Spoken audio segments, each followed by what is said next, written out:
இன்றே சப்ஸ்கிரைப் செய்து உங்கள் ஃபேவரட் ஷோகளை காணுங்கள். என்ன இம்புட்டு நாளா பம்மிட்டு கிடந்த, இப்ப அதட்டி பேசினா நான் பயந்துருவேன்னு நினைச்சிட்டு இருக்கியா? நீ எதுக்கும் துணிஞ்சவன் எனக்கு தெரியும், அதே மாதிரி நானும் எதுக்கும் துணிஞ்சவன் உனக்கு தெரியணும்ல. ஏய், நான் சமைச்சதே கீழே தட்டி விடுறியா? உன்ன என்ன பண்ணுவ? என்ன என்னாச்சு? இந்த பாருங்கக்கா, உங்க தங்கச்சி ஒழுங்கா இங்க இருந்து கூட்டு போற வழியை பாருங்க, இல்லனா இந்த வீட்ல என்ன நடக்கும்னே தெரியாது.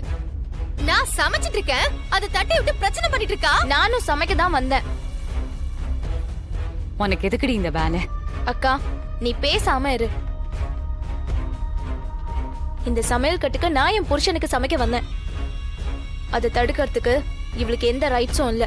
பாத்தியலா, நீங்க இருக்கும்போது எப்படி பேசுறா? இப்ப அவ சமைக்கிறதெல்லாம் உனக்கு என்ன பிரச்சனை?